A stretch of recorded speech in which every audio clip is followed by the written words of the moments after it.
नमस्कार साथियों, एक बार फिर आप सभी का स्वागत है मेरे YouTube चैनल विनोद चेजारा पर।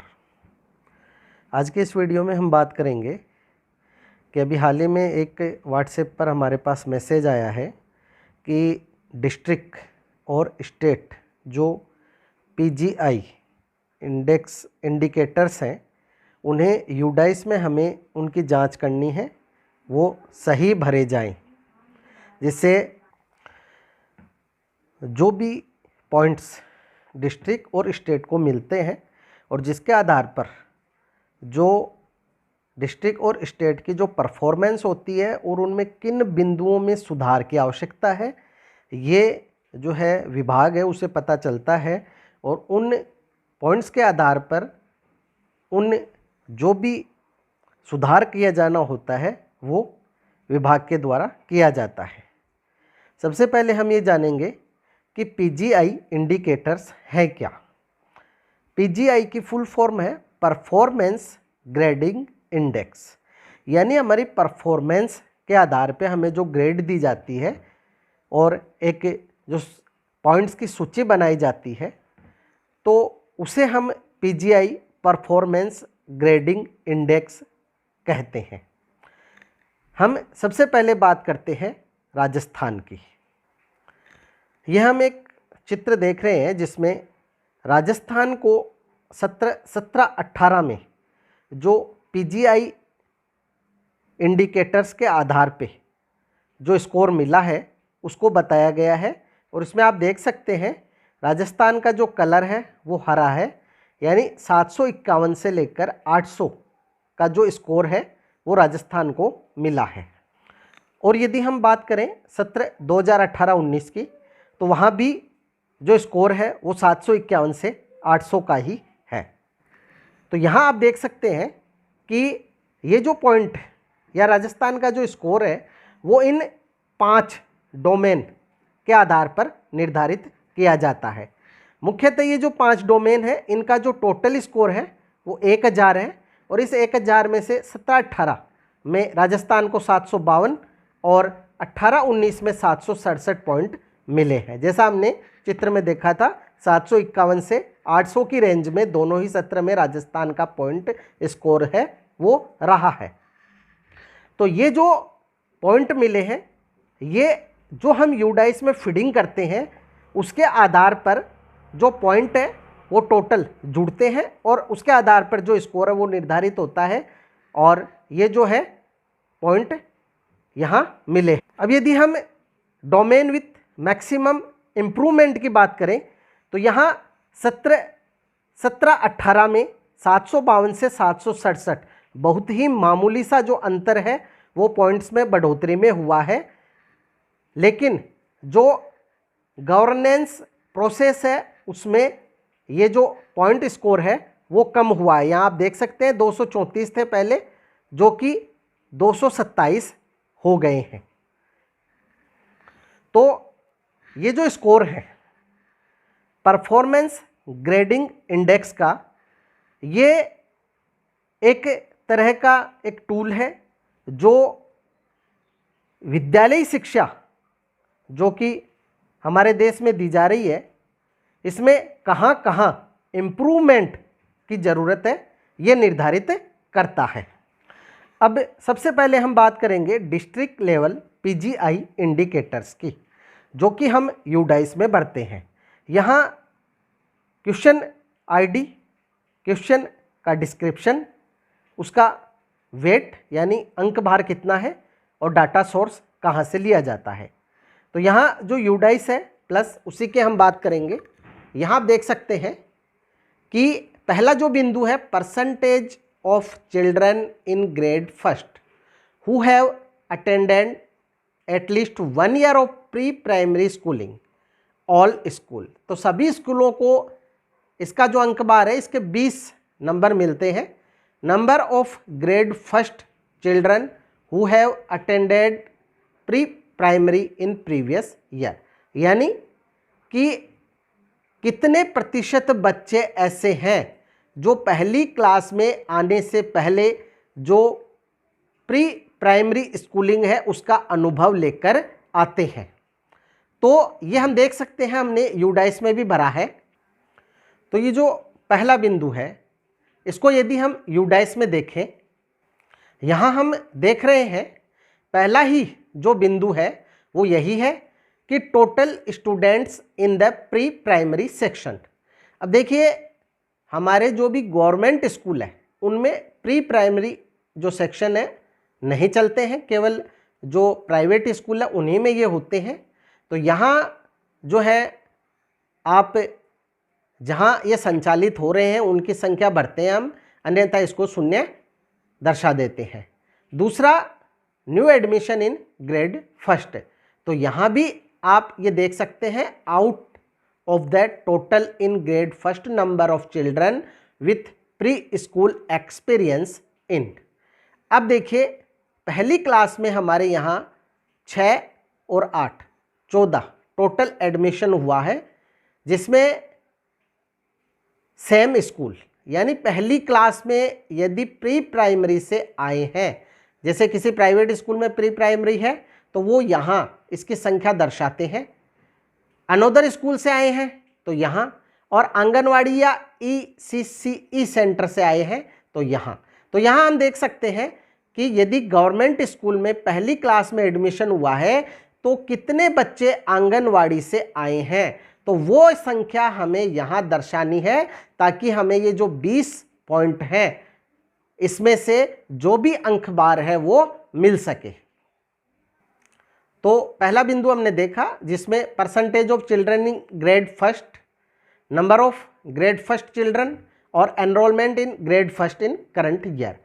3 जो बिंदु दिए गए हैं उनका अंक बार 20 है। अब हम बात करते हैं दूसरे बिंदु की, इसी में प्राइमरी टू अपर प्राइमरी यानी क्लास 5 से 6 में फ्रेश एनरोलमेंट क्लास 6, यानी 5वीं क्लास में से जो बच्चे 6ठी क्लास में गए हैं और यहाँ 6ठी क्लास में कितना जो है नामांकन बढ़ा, तो यहाँ उसके 5 बिंदु 5 जो नंबर है वो हमें मिलते हैं।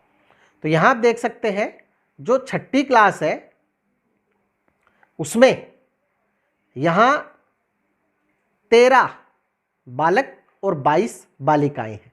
इनमें हमारे स्वयं की स्कूल में 5वीं से 6ठी में कितने आए और दूसरी स्कूल से कितने बच्चे आए, तो जो नामांकन अतिरिक्त बढ़ा है वो यहाँ काउंट होगा और उसके जो 5 नंबर जो है वो हमें इस बिंदु के मिलेंगे।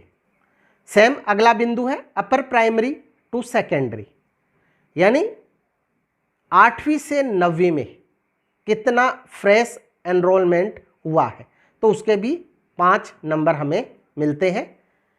अब है अगला बिंदु retention rate of girls at secondary level all school.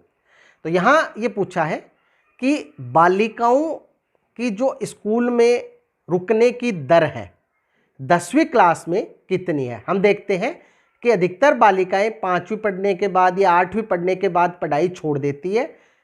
तो यहाँ यदि 10वीं क्लास तक बालिकाओं का एनरोलमेंट है तो उसके हमें 10 नंबर मिलते हैं। इसके बाद functional girls toilet, functional boys toilet, CWSN friendly toilet, clean and portable drinking water facility, इन सभी के 2-2 नंबर हैं। इसी प्रकार हैंड वॉश एरिया है या नहीं, रेन वाटर हार्वेस्टिंग है या नहीं, प्लेग्राउंड, इन सभी के भी 2-2 नंबर हमें मिलते हैं। अब है लाइब्रेरी एंड रीडिंग कॉर्नर, इसके 4 नंबर हैं। रैंप विथ रेलिंग, इसके भी 4 नंबर हैं। साइंस लेबोरेटरी, किचन गार्डन, इसके भी 4-4 नंबर हैं। Percentage of school with internet facility for pedagogical purpose. अब देखिए इस बिंदु के और आगे के जो बिंदु है उनकी हम बात करेंगे। तो इससे पहले जो हम ऊपर 2-2 नंबर वाले बिंदु हैं उनको एक बार देख लेते हैं। तो यहाँ आपको ध्यान रखना है कि बॉयज गर्ल्स या CWSN फ्रेंडली टॉयलेट है वो वर्किंग कंडीशन में है तो आपको इसके नंबर मिलेंगे। इसी के साथ जो रेन वाटर हार्वेस्टिंग है या प्लेग्राउंड है तो उसके भी आपको जो 2-2 नंबर है वो यहाँ मिलेंगे। अब हम बात करेंगे कि percentage of school with internet facility for pedological purpose, यानी कितने प्रतिशत स्कूल है वो इंटरनेट फैसिलिटी को बच्चों के शिक्षण में भी उपयोग कर रहे हैं। इसी प्रकार कितने प्रतिशत स्कूल है जो कंप्यूटर और लैपटॉप का उपयोग भी पेडोलॉजिकल पर्पज में कर रहे हैं, और कितने प्रतिशत स्कूल हैं जो computer assisted teaching learning facility यानी स्मार्ट क्लासरूम का भी उपयोग कर रहे हैं। तो यहाँ ये जो 3 बिंदु आप देख रहे हैं बहुत ही महत्वपूर्ण है और इन सभी के 10-10-10 पॉइंट हैं। इसी प्रकार अगला जो बिंदु है वो है स्टूडेंट टू कंप्यूटर रेशो, यानी बच्चों का और कंप्यूटर का रेशो कितना है, और computer used for pedological purpose will only be considered here, यानी यहाँ शिक्षण में कंप्यूटर जो है काम में आ रहे हैं या नहीं। इसी प्रकार percentage of teacher trend in use of computer and teaching through computer, यानी कितने प्रतिशत शिक्षक ऐसे हैं जो कंप्यूटर का उपयोग है वो शिक्षण कार्य में कर रहे हैं। तो यहाँ ये जो भी बिंदु आपने देखे हैं इनकी बात हम यूडाइस में करेंगे। सबसे पहले हम इस बिंदु की बात करते हैं 2.3.4 whether ICT based tools are being used for teaching. तो देखिए इस वर्ष कोरोना काल में हमने बच्चों के साथ सोशल मीडिया हो या विद्यालय में जब बच्चे आए हैं तो प्रोजेक्टर या कंप्यूटर के माध्यम से जो शिक्षण सामग्री है उसको बच्चों के पास उपलब्ध करवाया है।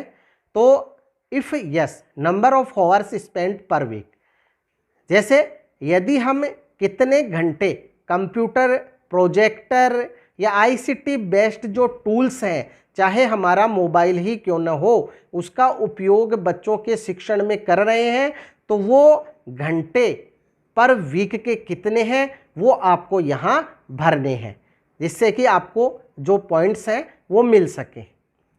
इसके बाद हम बात करते हैं टीचर्स डिटेल की। जो हमने टीचर्स डिटेल भरी है तो उसमें एक 29 नंबर का पॉइंट है trend in use of computer and teaching through computer. तो हम देखते हैं कि सभी टीचर्स ने RKCL का बेसिक जो कोर्स है वो कर रखा है और वो इतने तो ट्रेंड हैं ही कि कंप्यूटर का उपयोग अपने शिक्षण कार्य में कर सकें। तो यहाँ आप इसे अवश्य यस करें। जितने भी टीचर आपके विद्यालय में हैं जो शिक्षण कार्य मोबाइल या कंप्यूटर के द्वारा करवा सकते हैं उसमें आप यस करके ही सेव करें जिससे कि हमें अधिकतम पॉइंट्स हैं वो मिले। अब हम बात करते हैं लास्ट पॉइंट की, percentage of school with head teacher और principal, number of school with head teacher और principal, total number of school, यानी डिस्ट्रिक्ट में कितनी स्कूलें ऐसी हैं जो कि हेड टीचर या प्रिंसिपल है उन स्कूलों में है। तो इसके आधार पर डिस्ट्रिक्ट को इसके 5 पॉइंट्स मिलते हैं। तो यहाँ तक जो इंडिकेटर थे ये डिस्ट्रिक्ट लेवल के परफॉर्मेंस ग्रेडिंग इंडेक्स इंडिकेटर्स हैं। अब हम बात करेंगे स्टेट लेवल इंडेक्स की। यहाँ आप देख सकते हैं स्टेट लेवल जो PGI इंडिकेटर्स हैं वो यहाँ जो आप देख रहे हैं 10-10 नंबर के हैं और कुछ जो पॉइंट्स हैं वो 20 के भी हैं, बाकी सभी बिंदु हैं वो लगभग 10 नंबर के हैं। तो यहाँ हम मुख्य बिंदुओं को देख लेते हैं। अब हम इन 3 बिंदुओं की बात कर लेते हैं कि rotational rate at primary middle और सेकेंडरी लेवल पर कितनी है। तो यहाँ इन बिंदुओं के आधार पर ये जो पॉइंट है ये मिलते हैं। इसी प्रकार transaction rate primary to upper primary to secondary कितनी है। अगला बिंदु है कि percentage of school having CAL in upper primary level, यानी अपर प्राइमरी लेवल पर कल्प, CAL का मतलब है कल्प लैब जो है वो कंप्यूटर लैब से संबंधित है, वो कितनी है, जिसमें इंटीग्रेटेड साइंस लैब या कंप्यूटर लैब है उसके अलग अलग जो बिंदु हैं उसके अलग अलग पॉइंट्स हैं हमें मिलते हैं। कितनी स्कूल ऐसी हैं परसेंटेज के आधार पर, जिसमें बुक बैंक या रीडिंग कॉर्नर या लाइब्रेरी है, जिसमें क्लास 9-10 के लिए और 11-12 के लिए। इसके बाद percentage of school visited at last 3 times for academic inspection, यानी कितनी प्रतिशत स्कूल वो है जहां कम से कम एक एकेडमिक सेशन है उसमें 3 बार जो है विजिट हुआ है। CRC coordinator, block level officer या अन्य जो भी अधिकारी जो विजिट करते हैं। तो इस प्रकार से हमने ये स्टेट लेवल और डिस्ट्रिक्ट लेवल PGI इंडिकेटर्स है ये देखे हैं। यहाँ आप देख सकते हैं यूडाइस में भी हमें 10.1 से 11.1 तक का जो बिंदु है PGI and other indicators and school safety के जो पॉइंट्स हैं हमें मिलते हैं। तो हमने जो भी यूडाइस में डाटा भरे हैं आप वो डाटा सही और प्रमाणिक भरें, जिससे कि यूडाइस के द्वारा जो डाटा सरकार के द्वारा कलेक्ट किया जाता है उसके आधार पर जो भी परफॉर्मेंस में सुधार किया जाना है उसके लिए सही रूपरेखा है सरकार बना पाए और उसको लागू कर पाए। आशा है वीडियो आपके लिए उपयोगी रहेगा और आप PGI इंडिकेटर्स क्या हैं इसको समझ पाएंगे और यूडाइस में इसकी जो एंट्री है आसानी से कर पाएंगे। फिर भी यदि आपके कोई समस्या हो तो कमेंट बॉक्स में कमेंट अवश्य करें, आपकी समस्या का समाधान निश्चित ही किया जाएगा। वीडियो यदि आपको अच्छा लगे तो लाइक करें, शेयर करें, सब्सक्राइब करें और बेल आइकॉन को टिक करें ताकि नए वीडियो के जो नोटिफिकेशन आपको तुरंत मिल सके। इसी के साथ आप सभी का बहुत बहुत धन्यवाद और मिलेंगे अगले वीडियो में।